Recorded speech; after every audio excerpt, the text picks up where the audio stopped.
Un o Gymru Llundain yw Mae'r Band, yno ei magwyd ar aelwyd gwbl Gymraeg. Eithaf Ci a Perchedig D.S. Owen wedi bod yn weinidog ar gapel Diwyn am 2 blynedd a 20.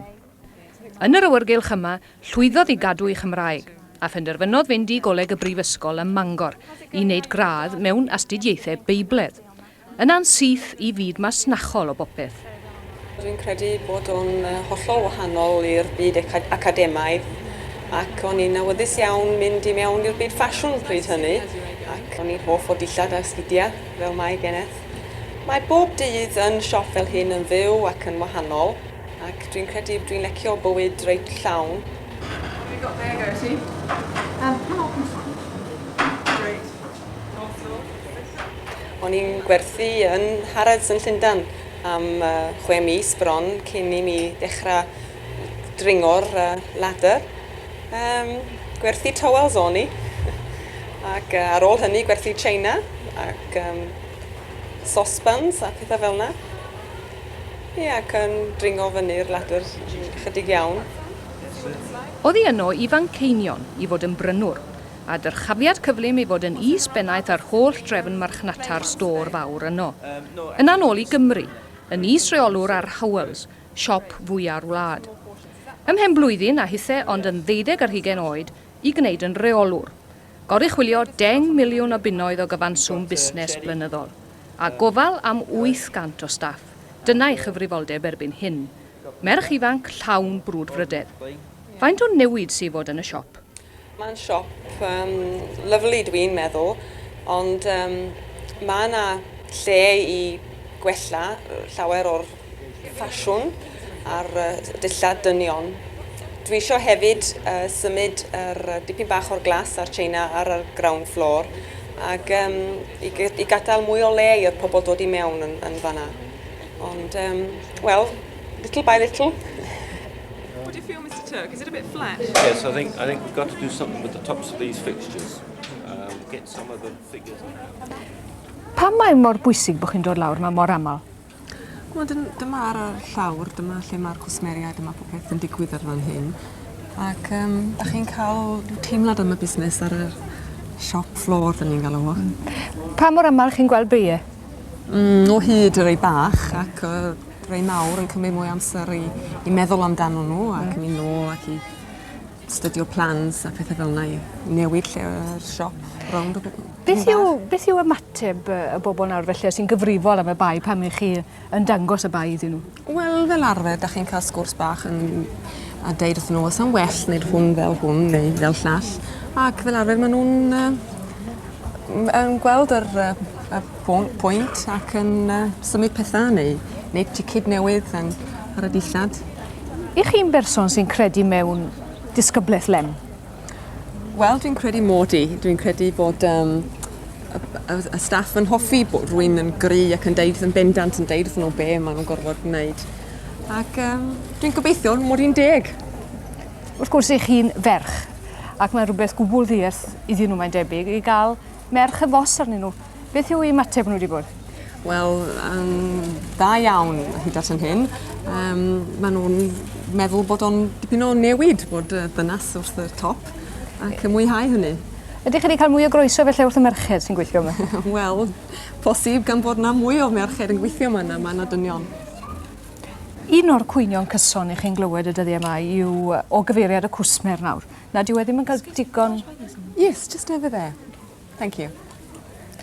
Y cwsmer, na dyw e ddim yn cael digon o sylw o'r un sy'n gwerthu tu ôl y counter. Wel, da ni'n gwario lot o bres ac hyfforddi'r staff. Ac mae'n poeni ni braidd bod dim bob amser yn gweithio, ond da ni yn trio o hyd. A'r cwsmer sy'n iawn bob tro, chi'n perthyn i'r ysgol honno? Wel, dim bob tro, ond rhan fwy ar amser da ni'n trio setlo'r problem efo dipyn o sgwrs ydan.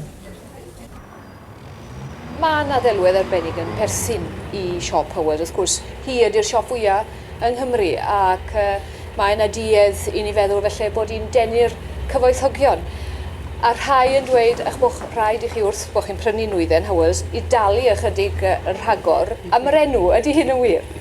Wel, da ni'n meddwl bod o'n wir, a da ni wedi bod yn brysur iawn yn y flynyddoedd diwetha yn trio pwysio y That's a Value campaign i dangos bod ni'n gwerthu bargains o hyd.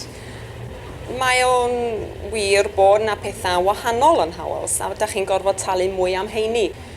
Ffyrdd, luxury items fel hyn, da ni'n ddrud am heini o sgwrs. Beth am bethau cyffredin? Ydych chi mewn gwirionedd yn ddrytach na siop eri? Ddylen ni ddim i fod. Da ni'n neud mistake fel mae pawb, ond ddylen ni ddim. Fel mae yna recommended retail price am rhywbeth, da ni'n sticio ati neu yn is na hynny, yn dim yn fwy na hynny. Mae siŵr eich bod chi'n gorfod wynebu crisis o bryd i'w gilydd. Wel, mae bob funud yn dipyn o crisis i rhai o'r managers yn fan hyn. Os gwrs os yna tan o beth fel yna, mae hwnna'n crisis. Ond tas ni ddim yn cael diwrnod da, mae hwnna'n crisis i ni. Da ni'n gorfod talu am y staff, tas ni'n cael diwrnod da neu drwg. Ac da chi'n gyfrifol am bywoliaeth, lot o bobl yn fan hyn. Tas a rhywbeth yn disgyn yn y siop a wneud accident i rywun, mae hwnna'n crisis ofnadwy. Mae'n siop enfawr, a mae'n rhaid bod iddi i phroblemau. Beth yw'r problemau mwyaf ar hyn o bryd, sy'ch chi'n dweud? Wel, da ni wedi mynd, o da ni dal i fynd trwy economic crisis yn y wlad hyn. Watchad yr expenses ydy'r password ar hyn o bryd yn edrych ar ôl siop fawr. I'm very pleased to be able to congratulate you all on last week's performance.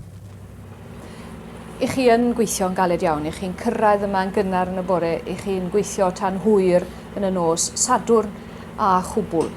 Fe fydd rhai bobl yn dweud bod yna ormod o bwysau o breshyr ar ferch jobyn fel yma. So chi'n cytuno ar hyn?